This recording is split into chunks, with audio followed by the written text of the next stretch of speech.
is Bridget and welcome to my channel. For today's video, we are going to be talking about parrot anxiety and foraging toys to help combat that. Most of you will probably know that I have a rescue parrot. She's an Indian ringneck parakeet. She's been here for a little over a year now, and my journey with her has definitely been a struggle. I recently put out a series with her, kind of discussing her behavior and why she is the way that she is, things that she does that makes things a little bit more challenging, and also things that she is going through. I know that several of you do follow me because of Sydney, so most of you should be up to speed, but if you are not, I will leave her entire playlist in the cards up here so that you can go kind of catch up on her story and see some of the things that we have figured out. In my latest video on Sydney, I discussed that I had contacted a parrot behaviorist. Her name is Joanna Berger. I of course have everything linked down below, but this is also a collab video with her. So during the consultation that I had with Joanna, we discovered that Sydney actually has severe anxiety, so that makes a whole lot of sense as to why she is the way she is and why she does the things that she does. So in our treatment plan, we came up with better ways to get Sydney more active and foraging more in order to kind of get her out of her head a little bit and be more busy in her day and kind of get out her frustrations a little bit on toys and things, keeping her from turning to any kind of self-harm. Since adding these types of toys to Sydney's environment, she has definitely improved. What I've noticed about her is that she doesn't like to chew so much, but she does like to shred. So a lot of these toys are paper-based, where she's able to just completely destroy it all she wants and just really dig into that paper and give her that foraging. I do stick treats and everything in there as well, but she really likes to just destroy paper, as I said. So what we're gonna do today, it's gonna be a little bit different than some things I've seen before. I'm gonna show you some foraging toys that you can purchase, and then I'm also going to be making some foraging toys. While I'm making my foraging toys, Joanna has created a discussion for you guys, and she's gonna be going over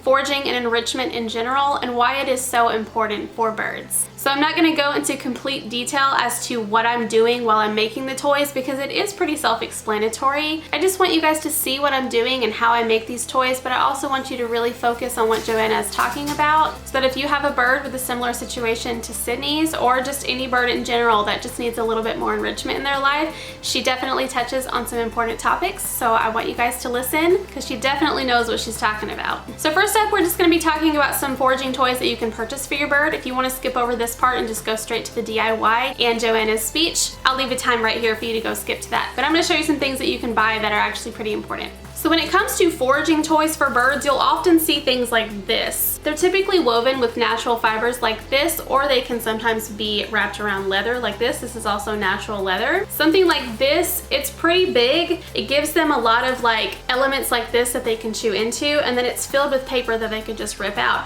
You can also stick treats in a lot of these little holes here for them to dig out, and that's nice foraging for them as well. So stuff like this is pretty cool. I like to have this stuff around. This little fish right here, I haven't attached it to anything. She hasn't had this in her cage just yet, but I will add it to her environment soon. It is filled with paper. It has these little holes in here you can stick treats in. This is also refillable, so you can undo this little top part here, open it up, and stuff it with more paper, which is nice. What I like to do with stuff like this too is stuff it with not only just paper, but also other things like different types of safe woods and stuff that they can really dig into and just explore in general. That's the purpose of foraging, to get them exploring, especially for food, digging into things, which is what they would naturally do in the wild. Another thing that she really loves, and I don't have one on hand right now because she's destroyed all of my current ones except for one that is on her play stand. They are these little shreddable paper pineapple things. She absolutely goes crazy for these. She's been through several of them. They're just basically woven with a bunch of really safe paper that she loves to get in there and just rip apart. She rips these things to their bare structure where there is nothing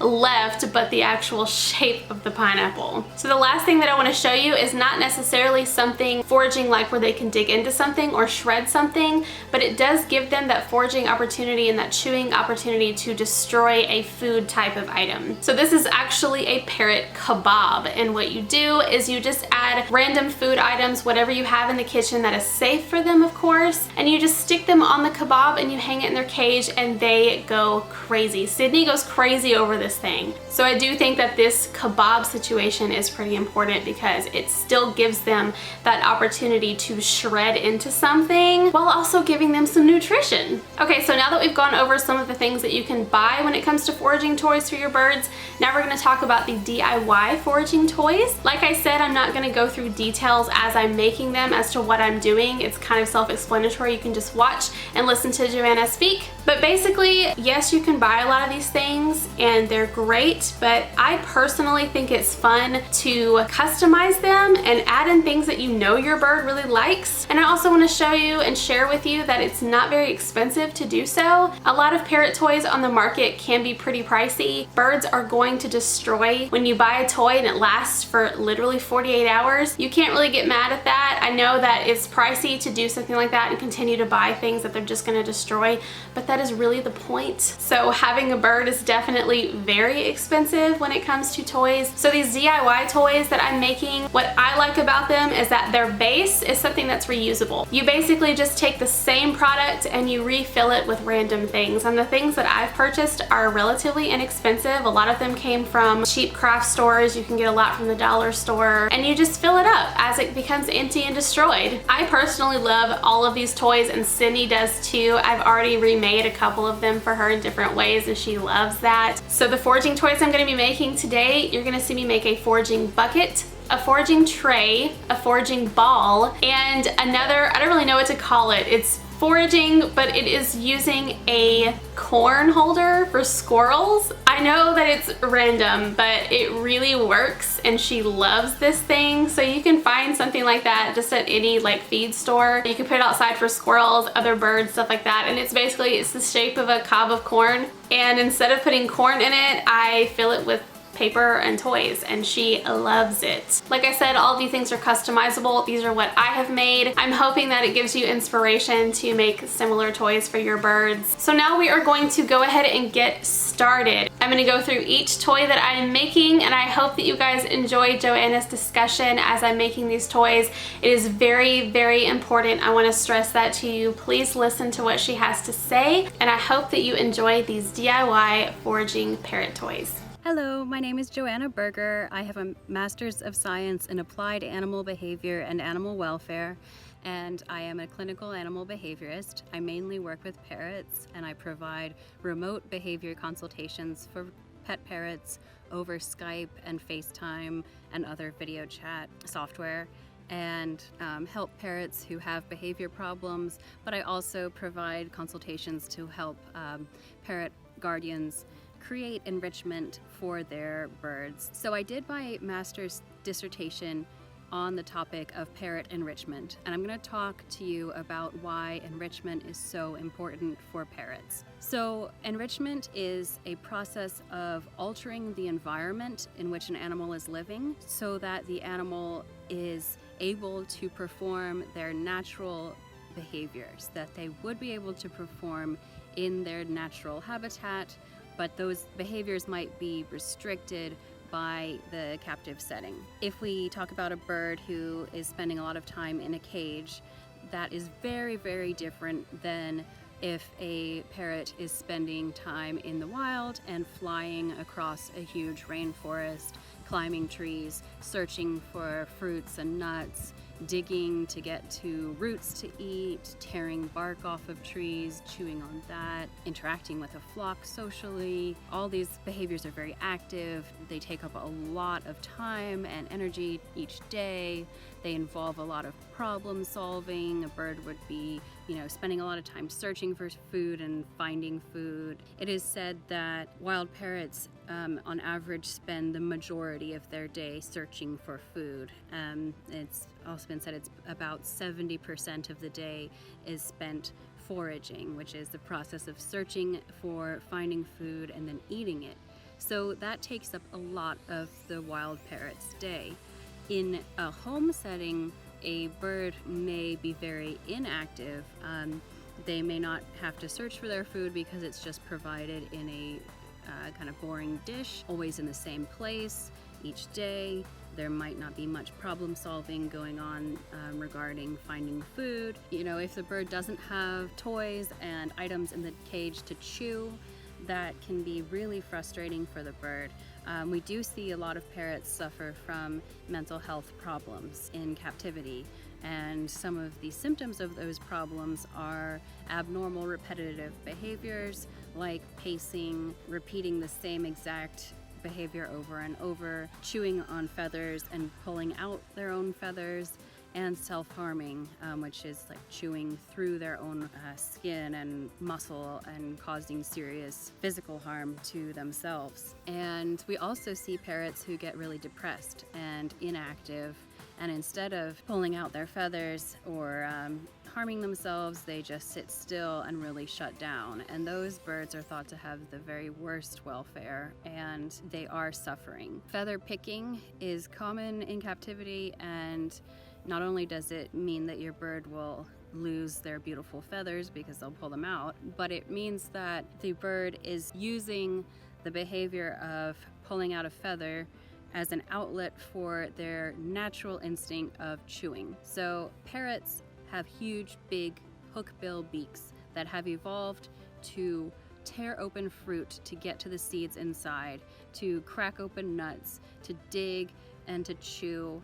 And it is natural for a wild parrot or any parrot to spend a lot of time chewing. And so chewing is a very important natural behavior. And they need to be using their amazing beaks. They have amazingly sensitive tongues. Their tongues have bones in them, or a bone, all these specific joints that make up their beak and muscles all around the beak.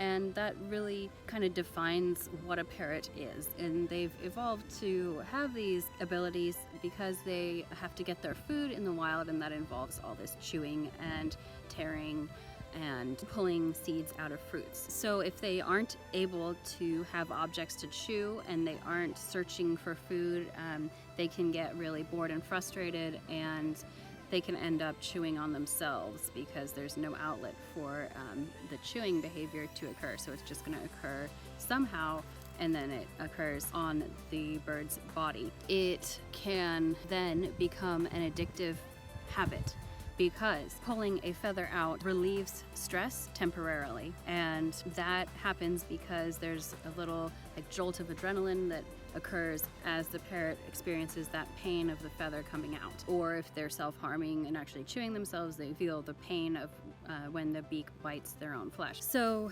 that becomes addictive because it temporarily relieves stress, and then the bird wants to get that relief again. So then they pull out another feather, and again it relieves stress temporarily. Can become a very strong habit. Also, birds can become very depressed and inactive. That also happens if parrots are not given enrichment items to chew, or problems to solve, or ways to use their amazing bodies and their amazing brains. They are very intelligent. You may have heard of studies like those done by Dr. Irene Pepperberg on African gray parrot cognition that showed just how intelligent these animals are. Since they are intelligent and can suffer from psychological distress, especially in a kind of boring, barren, empty cage type environment, we really need to do everything we can to provide the best possible living situation for them, and to allow them to have full and happy lives that'll promote their well-being. Provide enrichment items, like items to chew or puzzles to solve to find food, to sort of replicate what would happen in the wild, and to keep our birds occupied, busy, and happy. Wild parrots will spend the majority of each day searching for food. About 70% of each day is spent searching for food and solving problems to find that food. They also perform really complex social interactions that they won't really be performing in a home setting without a large flock. That food, is along the branches, in various trees or bushes or grasses or underground where they dig to get it. All of that is a lot of work, but it keeps them occupied and they don't have much downtime. We do see that parrots in homes have much more downtime, and they really can become very bored. We really prevent that by giving parrots items to manipulate and destroy and chew and throw so that they can do all those natural things that parrots do. We also want to give them items that they can grip onto and climb on, and that gives them the ability to exercise by climbing. Parrots in homes are often getting far less exercise than wild parrots would, because wild parrots are flying for many miles each day, and also climbing up giant trees, hanging off branches that are at all different angles, that are swaying in the wind and require a real grip and balance to stay on those bouncy, swingy branches. A lot of that doesn't happen in most homes. So we can promote those types of behaviors by providing enrichment items like perches that are different shapes, widths, textures, and at different angles, swinging perches that have that motion to them that a branch would have when it's swaying in the wind or bobbing underneath a bird's weight. We can hide food for them to find. We can give them objects to just chew so their beaks stay really busy. And if their beaks are really busy, they're not going to chew up your furniture as much. If you've given them plenty of things that they're supposed to chew, you can let them chew your furniture as long as it's safe, that's fine. But if you don't like them chewing your furniture, just be sure to give them lots of objects to chew instead, because they really should be spending a lot of time chewing. They'll be entertained by the enrichment, so they won't be as bored and they won't be doing things that we might not like. Often, if a client comes to me and has a complaint about something that their parrot is doing, we'll come up with an enrichment plan so that the bird will spend time perhaps chewing on some cardboard, paper, wood, and not doing the unwanted behavior like screaming. A lot of people, or a lot of captive parrots, spend a lot of time vocalizing for various reasons, but one of the ways to reduce the amount of time that a parrot spends engaging in loud behavior like vocalizing is to provide them with something that they can use in their cage or on their play stand or in your home that they can chew or puzzle to solve. It'll, keep your bird occupied throughout the day, because if you think about it, they can be really bored, especially when the human has to go out to run an errand or go to work or go to school. There's a real chance that the bird will not only be very lonely, but will also be very bored if you have not set things up for them to keep them entertained. So we do use enrichment as a way to treat multiple different psychological problems in birds.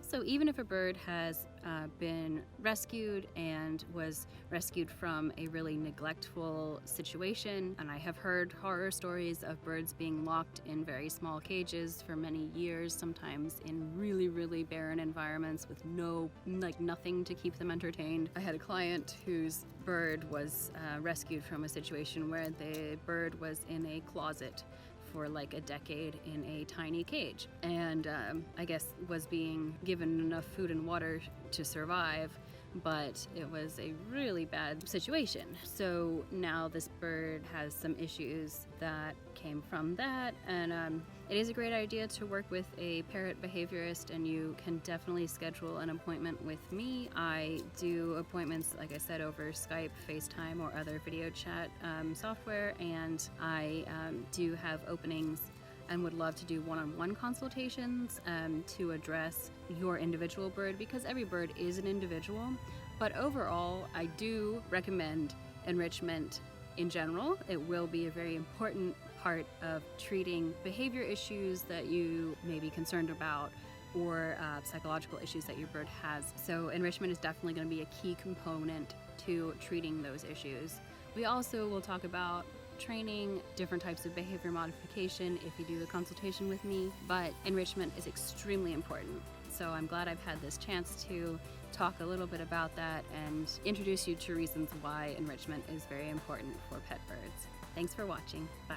Well, alright guys, that's going to be it for my video today, showing you my DIY foraging toys, as well as some foraging toys that you can purchase for your bird, as well as a discussion as to why foraging and enrichment is super important for parrots, especially those with anxiety. These toys and this discussion is super important for every single parrot, not just those with anxiety or some other type of behavior. It's important to provide that enrichment and that foraging for all of your birds. So I really hope that this video helped you guys. Again, everything for Joanna is linked linked down below. I want to thank her so much for coming along this journey with me and doing this video. Please, if you have any issues with your birds or any other animal, she does work with birds mainly, but any other animal that's going through any kind of behavioral issues, she can definitely help you guys out. So definitely check her out. I want to thank you guys so much for watching, and I hope that you enjoyed this video. If you did enjoy this video, please give us a big thumbs up and hit that subscribe button on your way out. I really appreciate it. Also hit that notification bell so you can know when I upload next, and I will see you in my next video.